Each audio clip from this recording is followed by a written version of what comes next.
Hello mga kabibig! Welcome back sa ating bagong YouTube channel. Ito ang pinakamaingay ng YouTuber sa lahat ng YouTube.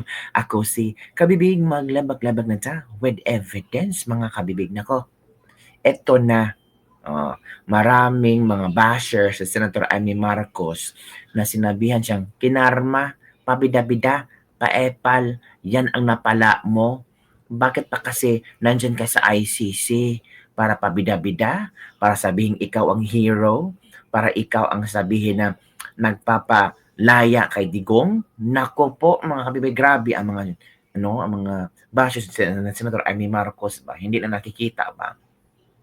Kung ano ang ginawa ni Senator Amy Marcos. Natulong ba kahit konting to, pero sabi ng iba, malaking tulong na yan ginawa ni Senator Amy Marcos. Sabi ng iba, naku, mangga pa rin dyan. Huwag kayong maniwala kay Senator Amy Marcos. Pinaikot-ikot lang kayo sa palad ni Senator Amy Marcos, mga kabibig. Sabi ng mga ilang netizen. Pero mga kabibig ha, bad news. Bad news talaga. I don't know kung how you able to interpret the situation sa nangyari kay Senator Amy Marcos na bigo na makausap ni Senator Amy Marcos si Pangulong Duterte sa ICC. So far ha, wala pa rin akong nakitang video na na-interview ni Senator Amy Marcos sa ICC or doon sa The Hague. Wala siyang tawag nito, press con, wala siyang ni isang interview from the media or sa SMNI. Tahimik lang siya kabibig. Nakipagpulong siya kina Attorney Harry Roque, kay VP Sara Duterte at iba, pero hindi siya nagpaunlak na makasama ang mga Pilipino. Parang hindi niya gustong masapawan si VP Sara Duterte. Ano kaya ang tawag dito, punto ni Senator Amy Marcos? So, isinare ni VP Sara na bigo na makausap ni Senator Amy Marcos si PRD sa ICC. So, etong video kabibig, manood tayo sa impormasyon na ibinigay ni VP Sara at alamin natin kung ano ang rason kung bakit bigo si Senator Amy Marcos na makausap si PRRD. Okay? Yes, una-una, yes, okay lang yung visit. Na-late kami kanina, so 13 minutes late kami. So isang oras na lang yung nagawa namin sa pagbisita namin. And pagdating namin, nag-aantay na siya. And masaya siya nung nakita niya kami kasi alam niya na nandun kami to celebrate pre-birthday with him and with my mother. Nawag ng mama ni VP Sara.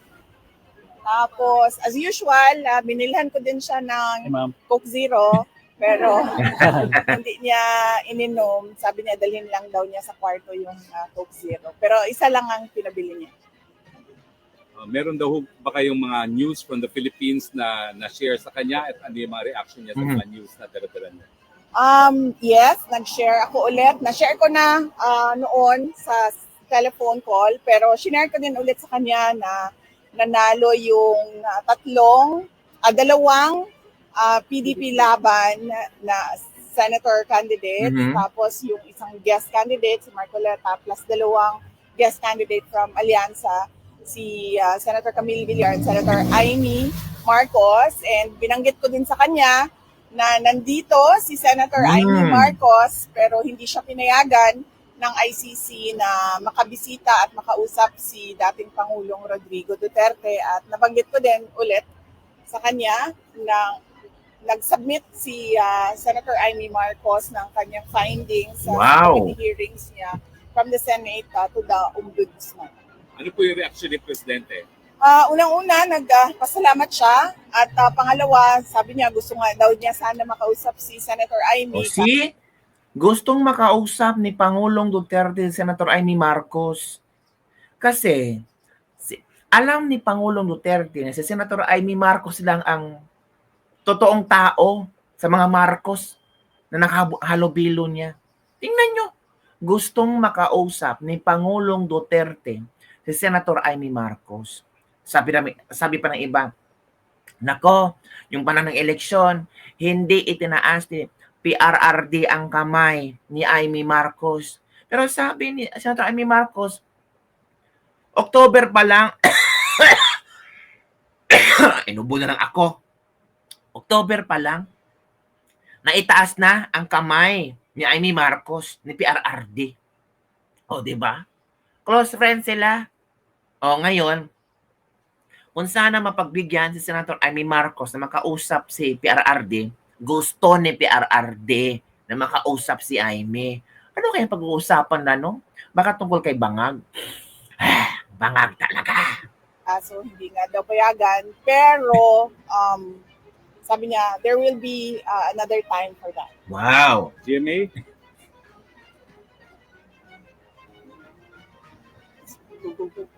VP, bukod po dyan, 88% po ng respondents sa SWS survey ang nagsabing mahalagang harapin ninyo ang impeachment at sagutin ang mga aligasyon. Para raw malinawan ang publiko at malinis ang inyong pangalan. Ano po ang masasabi niyo sa ganitong pananaw? Oo, I totally agree. Kasama ako dyan sa 88% na yan na nagsasabi. At ako ay parang thankful sa opportunity na malinis yung pangalan ko at masagot yung mga akusasyon sa akin. Thank you po sa sagot. Ang last question po, napag-desisyonan po ng Senado na ilipat sa June 11 ang simula ng impeachment hearing. Gusto lang po namin marinig, paano ninyo po tinanggap ang balitang ito at ano po ang epekto nito sa inyo, kung meron pa? Wala naman siyang epekto sa akin, no? Nag-iisip lang ako kung ano yung epekto ng delay doon sa kaso, pero iiwan na natin yan sa mga lawyers namin, sa defense impeachment lawyers, para pag-isipan kung anong posibleng epekto nun sa kaso kung meron man. SMNI, Anton? Hi ma'am, kamusta po kayo? Napakabait ninyo ngayon. Nakikinig sila, nakikinig. Bait sila ngayon. Bait kayo ngayon. Wow. Ay, kailangan magbait-baitan. Kailangan Okay, magpapare. baitan daw. Okay, wala mo yung microphone ma'am. Ma'am, tanong po ng SMNI, yung reaction nyo do, ma'am, any reaction po sa gusto ni BBM na makipag-reconcile sa mga Duterte? Sabi niya, ayaw niya raw ng gulo. BBM, ayan ang gulo. Really? Ano kayang reaction ni VP Sara, no? Tungkol sa reconciliation na sabi-sabi ni BBM? BBM, I'm sure, drama lang lahat. Oy, pati yung interview mo, drama lang, scripted lang. So, VP Sara, palpalin mo yan si BBM, VP Sara ba? Papalin mo, oy. Sobra na yung taong yan. Unang-una, hindi na muna siguro ako magsalita about reconciliation dahil hindi naman mahalaga siguro ang mga personal na problema ng mga tao, no? Ang mas mahalaga is yung taong bayan at yung bayan natin. Yes, ma'am. Thank you. Ang galing ni VP Sara. Ang galing ni VP Sara ang sumagot doon. Si BBM, alam mo, yung reconciliation na yan, ay ano lang yan, pakagat ba? Pakagat kung sasagutin ba ni VP Sara o ibardagulan ba ni VP Sara. Si VP Sara very choosy na ngayon kung ano ang sasagutin niya at anong klaseng isasagot niya.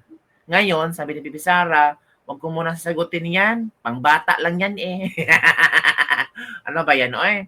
Pangbata yung tanong-tanong na reconciliation sa dami-dami nangyari sa amin. Iisipin mo pa ba ang reconciliation? Panakipbutas na issue yan para matabunan yung issue sa eleksyon. O, di ba, natabunan ang issue sa eleksyon. Marami ang nag-question kung bakit madami daw ang mga overvotes. Di ba? And ilan ba yun? Basta milyones ang mga overvotes. Natabunan ang issue dahil sa mga reconciliation na ek-ek ni BBM. So si VP Sara, alam niya kung paano sagutin. Sabi niya, mas unahin natin ang gobyerno, ang mga Pilipino kaysa reconciliation na iyan. Paano lang kung mag-reconciliation, ganon pa rin titira sila patalikod. Anong akala ni BBM, nabudol na ako, bubudulin ulit? Nako, hindi na ganun sa BBM, natutunan yan BBM. Po. Ma'am, kasama niyo po si Senator Amy Marcos. Nagkita po sila ni Attorney Kaufman. Ano po yung naging role ni Senator Amy sa case po ni PRRD? Ay, wala po. Wala pong role si Senator Amy sa case ni former President Rodrigo Duterte. Nandito lang siya para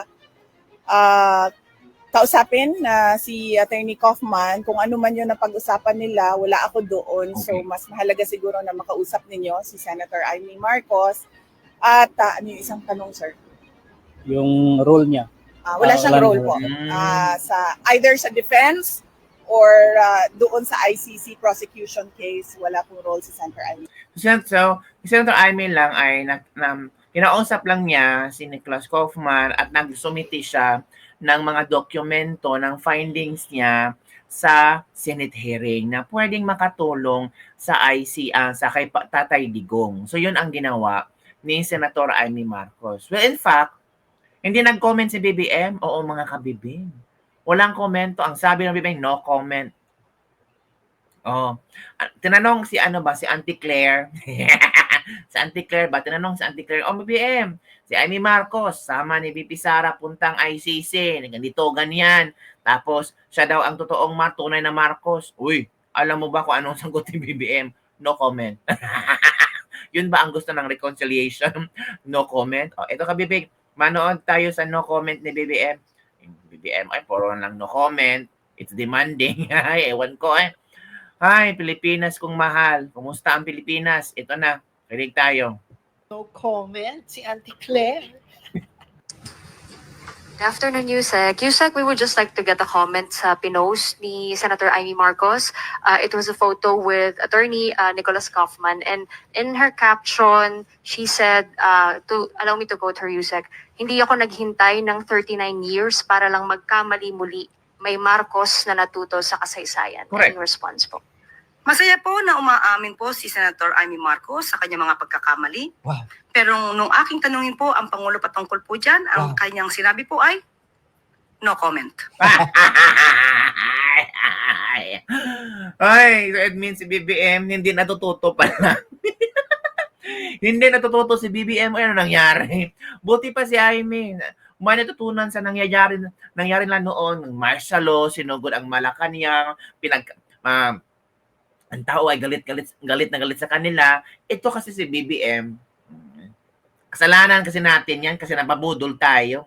Pinaupo ulit natin si BBM. Tinan nyo, no comment siya. Grabe no, presidente, tapos no comment lang. Para ba kaya? Natawa talaga ako. Okay, let's continue. No comment. Dati ang ingay-ingay mo. Tama. Dati ang dami mong mga patutsada. Correct. Dati parang hindi na nga yun yung sinasabi ng presidente. Tapos ngayon, sasabihin mo? May feel ko hindi niya natanong si BBM. Baka kay Claire Castro lang to. Baka kay Claire, gawa lang to ni Claire Castro Kaya to be safe, no comment na lang ang sagot. Kasi mahirap naman mag-invento ng sagot, di ba? Mahirap naman sabihin ni Claire Castro, happy ako na si Senator natututo Claire. Ay, no. Claire Castro, next time ba, be ready. Kasi marami talagang mga tanong, lalo na yung mga taong trending, may mga posting na konektado kay BBM. Tapos comment lang, nako BBM, wala ka pala natutunan. Di ba? Back to BBM agad. So, si BBM ang maibash dyan, hindi si Senator Amy Marcos kasi Senator Amy Marcos is speaking through his mind, through her mind, and through her heart na may natutunan siya at ayaw niya ulit na magkamali sila or going back to magalit ang mga tao sa kanila. Pero BBM, no comment lang. No comment? Hindi pwede ganyan. Magsalita ka. Magsalita ka. Ikaw, Auntie Claire, marami kang sinasabi sa mga bagay-bagay Totoo. Ha? Diba? Ngayon, preno-preno ka na sa mga sinasabi mo. Pero dati kung makakomment ka, wagas na wagas. Tapos ngayon, bakit mo pinipigilan yung bibig mo? Ha? Bakit? Ay, nako. Sayang. Dapat sinagot niya yun. Ano pa ba? Hindi niya masagot yung may Marcos na natuto ng kasaysayan. Hindi nila masagot. Kasi tama si Senator Amy. Oh, yun kabibig, no? Tama si Senator Amy Marcos. Siya lang tututong Marcos. Yung ibang Marcos, nako, party-party pa. Enjoy pa. Kasi ramdam nila, may power sila. Ang tanong, hanggang kailan yung power nila? 3 years na lang ang kulang. So yun lang kabibig ang ating latest living for today. Don't forget to like, subscribe, and share this video. At kung nasayahan ka sa ating lebak-lebak today, pwede kang mag-tip lang kay kabibig. Parang ano to ba? Comedy show lang ba? Comedy bar? Gusto niyo mag-tip? Mag-tip lang kayo dyan kung nasayahan ka sa ating lebak-lebak for today. Nandyan sa baba. Bye everyone! See you next time! Nako po, BBM, hindi natuto.